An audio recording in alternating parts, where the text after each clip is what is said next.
ഞാൻ പള്ളിയിൽ പോയാലും ഉത്സവത്തിന് പോയാലും ഫോട്ടോയോ വീഡിയോസോ എല്ലാം എടുക്കുന്ന ഒരാളാണ്. പക്ഷെ കഴിഞ്ഞ 2024 ഞാൻ ഫോട്ടോസൊക്കെ എടുക്കുന്ന സമയത്ത് ആൾക്കാർ 1-2 പേര് മുഖത്ത് നോക്കി പറഞ്ഞു നീ രക്ഷപ്പെടത്തില്ലെന്ന്. മുഖത്ത് നോക്കി തന്നെ പറഞ്ഞു.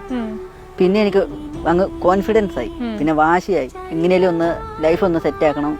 കാരണം ഈ 5 സെന്റ് പാറയിൽ നിന്നും നല്ലൊരു വീട്, അത്യാവശ്യം സാമ്പത്തികമായിട്ട് രക്ഷപ്പെടണം എന്നോർത്ത് തന്നെ ഈ പരിപാടിക്ക് ഇറങ്ങിയത്.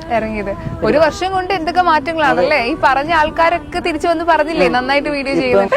ഇപ്പൊ അമ്മയ്ക്ക് വേണ്ടിയിട്ട് ഒരു ആഗ്രഹം സാധിച്ചു കൊടുക്കണം. എന്നെ പൊന്നുപോലെ നോക്കി.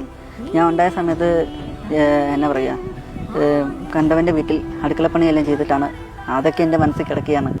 ഒന്ന് വീട്ടിൽ ഇരുത്തുക, നല്ലൊരു വീട് വെച്ചു കൊടുക്കുക, കടങ്ങളെല്ലാം വീട്ടിൽ ഹാപ്പി ആയിട്ട് ഇരുത്തുക, അതൊക്കെ തന്നെ. കാരണം നമ്മളെ ബന്ധുക്കാരെല്ലാം ഒഴിവാക്കിയ.